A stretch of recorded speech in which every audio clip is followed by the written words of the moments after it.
सो hello guys, welcome back.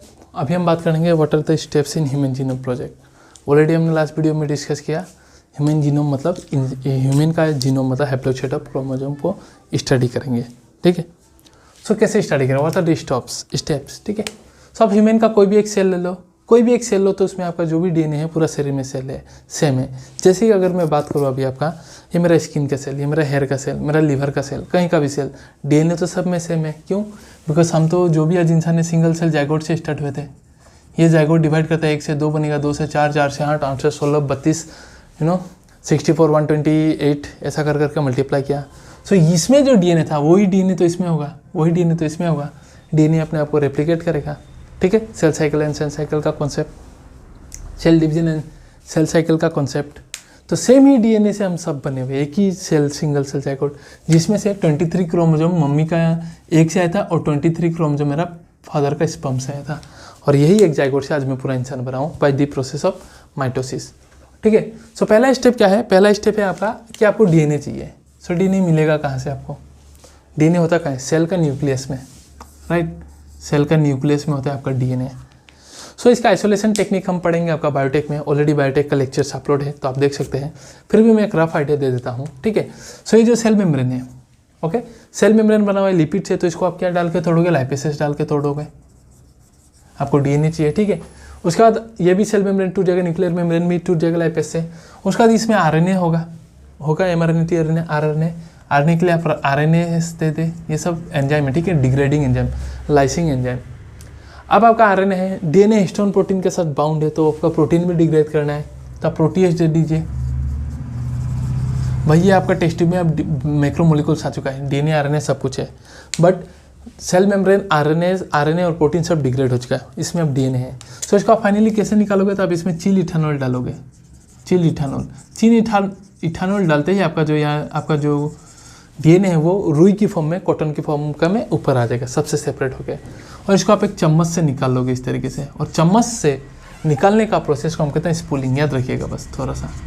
इसको हम biotech में ऑलरेडी मैंने डिटेल्स में पढ़ा के रखा हुआ है विथ प्रेजेंटेशन, आप जाके वहाँ देख सकते हैं। ठीक है, सो इस प्रोसेस को हम कहते हैं आपका स्पूलिंग प्रोसेस। ओके, थोड़ा ऑटो का साउंड आ रहा है, सॉरी फॉर डैट।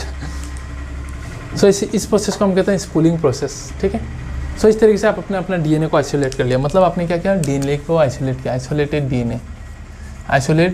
डीएनए कि डीएनए आइसोलेट करने से आप स्टडी कर लोगे। ये डीएनए आपने सपोज आइसोलेट कर लिया, 2.2 मीटर का डीएनए हम कहते हैं ना, सपोज, सॉरी मतलब ऐसे ही है, डबल स्टैंडर्ड। ठीक है, आइसोलेट कर दिया तो क्या आप स्टडी कर लोगे? नहीं। सेकेंड स्टेप होगा, आप डीएनए को काटोगे, फ्रेगमेंट्स में तोड़ोगे। And this is done with the help of cutting, is done with the help of restriction endonuclease enzyme.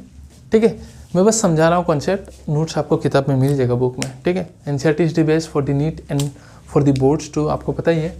So restriction enzyme से काटोगे, अलग अलग छोटे छोटे टुकड़े हो जाएंगे अब इसके। ठीक है, स्मॉल फ्रेगमेंट हो गए डीएनए के। अब आप क्या करोगे?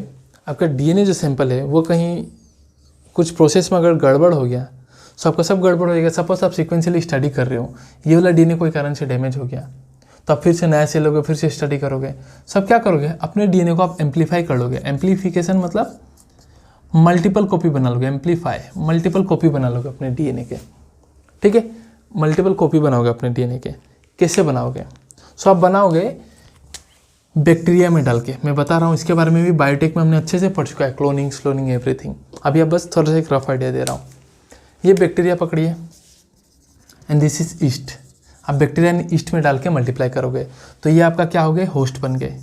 नीट में क्वेश्चन पूछता है होस्ट कौन था ह्यूमन जीनोम प्रोजेक्ट में। ठीक है, अब क्या करोगे? बैक्टीरिया 20 मिनट में डिवाइड करता है, आपको पता है। सो अगर कोई कारण से अगर ये आप जीन ऑफ इंटरेस्ट अगर यहाँ डलवा दो आप इसके अंदर, तो 20 मिनट में 1 से 2 बनेगा, तो आपका डीएनए जो था वो भी 1 से 2 बन जाएगा, है कि नहीं? 20 मिनट आपका बैक्टीरिया 1 से 2 बनता है। सो अगर आप अपना डीएनए डलवा दोगे और इंटीग्रेट करवा दोगे तो आपका डीएनए भी 1 से 2 बनेगा। सो यहाँ से डीएनए बैक्टीरिया में लाएगा कौन? मतलब बैक्टीरिया में ले जाएगा कौन? आपका डीएनए उड़ के चला जाएगा क्या? उनका पंख है क्या? वैसे तो जाएगा नहीं, जस्ट किडिंग। ठीक है, वैसे तो होगा नहीं।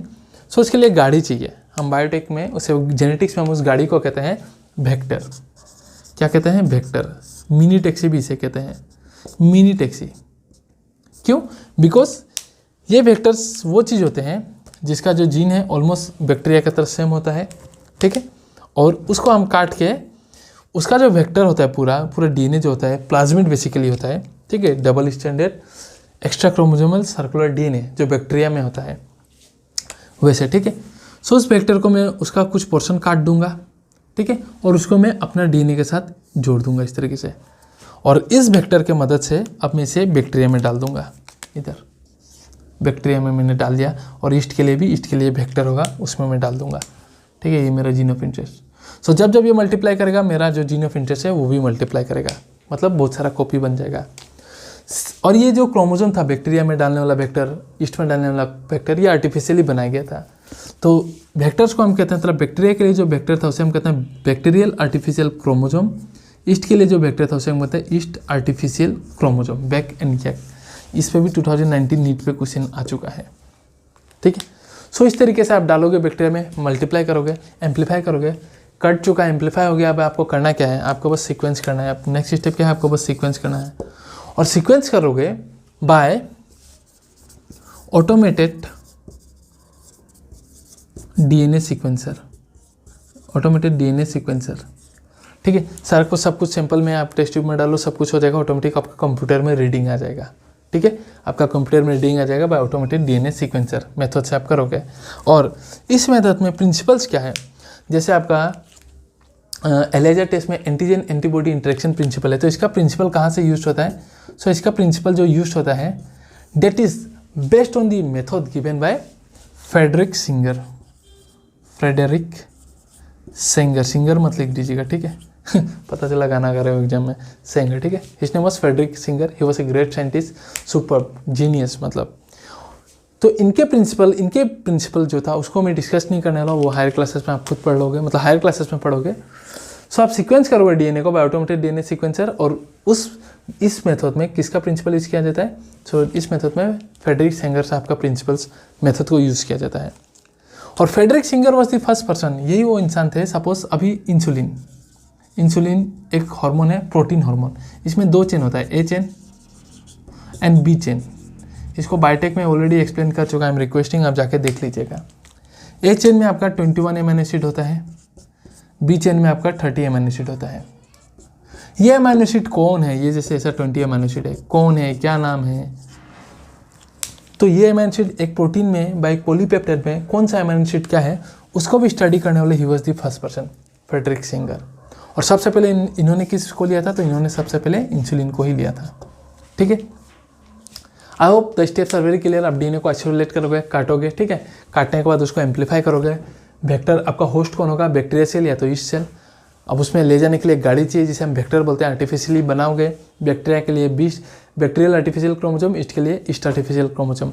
और फाइनली आप जो भी सीक्वेंस आपका डीएनए फ्रेगमेंट है उसको आप सीक्वेंस कर दोगे by automated DNA sequencer based on the principle of Frederick Sanger, ठीक है।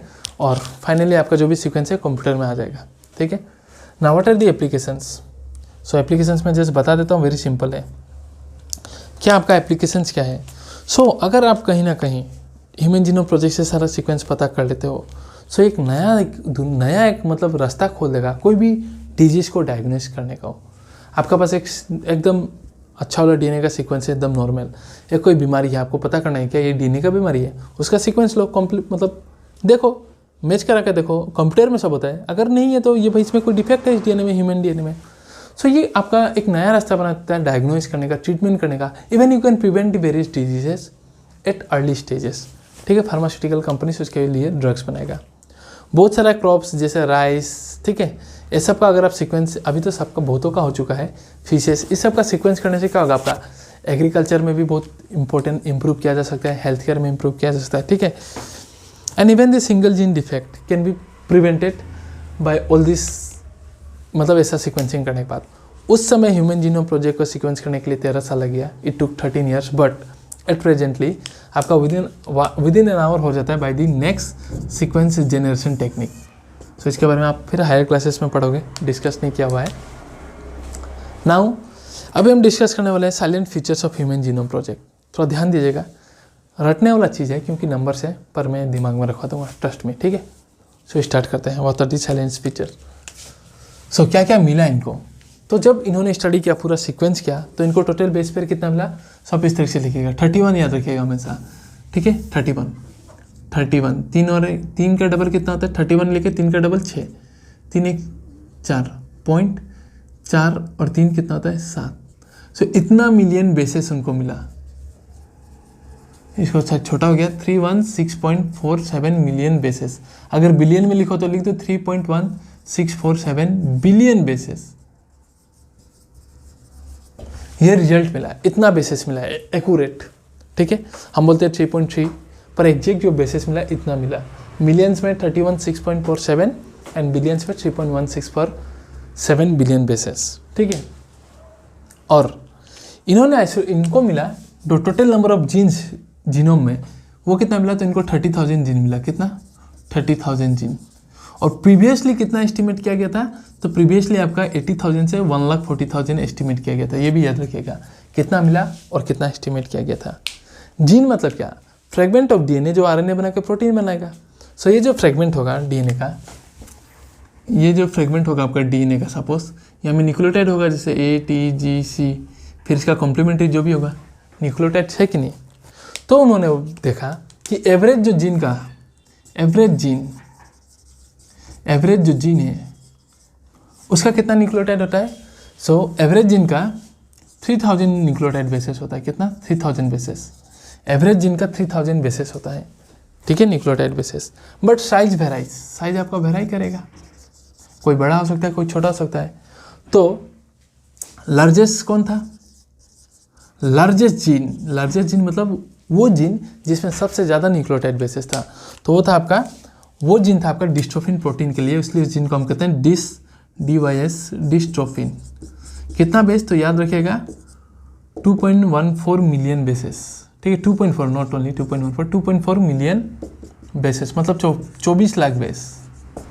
एंड स्मॉलेस्ट कौन था, सबसे स्मॉलेस्ट जीन था आपका टेस्टिस। आप फुल फॉर्म लिख लीजिएगा, टेस्टिस डिटरमाइनिंग फैक्टर। कितना बेसिस, ओनली 14 बेसिस। सो हर एवरेज जिन का बेसिस कितना होता है 3000। लार्जेस्ट एंड स्मॉलेस्ट आपको याद रखना है। ठीक है, अब हर क्रोमोसोम में अलग अलग नंबर में जीन होगा। किसी क्रोमोसोम में 10, किसी में 50, किसी में 100, किसी में 500 जीन हो सकता है। अलग अलग क्रोमोसोम में अलग अलग जीन का नंबर होगा। सो क्रोमोसोम 1 कौन, क्रोमोसोम 1 हैज़, क्रोमोसोम 1 के पास सबसे ज़्यादा जीन था। Chromosome 1 has most gene. कितना जीन है वहाँ, 2968 जीन। कितना 2968। ये 1 मिनट में याद कर दूंगा, बस देखो 2968 gene. And Y chromosome has 231 gene. कितना 231 जीन। वाई क्रोमोसोम के पास 231 जीन था।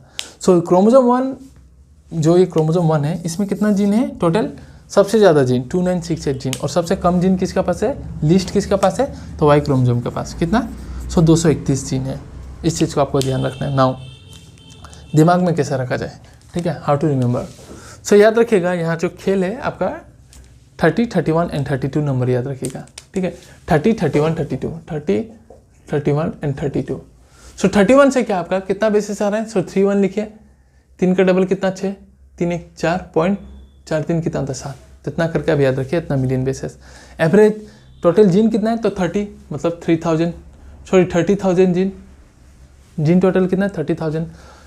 हर जीन में न्यूक्लियोटाइड एवरेज कितना है, तो उसको भी 30 से याद रखिए, 3000 बेसिस होता है। लार्जेस्ट जीन डिस्ट्रोफिन, स्मॉलेस्ट से आपका टेस्टिस डिटरमाइनिंग फैक्टर। ठीक है ना, मोस्ट जीन। एवरेज जीन से आप 32 माइनस कर दीजिए, कितना होगा बेसिस से 2968। तो क्रोमोसोम 1 में कितना जीन है 2968 जीन। एंड वाई क्रोमोसोम में आपके पास कितना जीन है, सो 31, 32। आप ऐसा लिखिए 31 एंड 32, इस तरफ से 31 ऐसा 32, तो हो गया 231 जीन। आई होप इतना क्लियर हो। ठीक है, सो अभी और डिस्कस करने वाला हूँ, अभी बस इतना क्लियर हो। ठीक है, एक बार रिकॉल करते रहिए।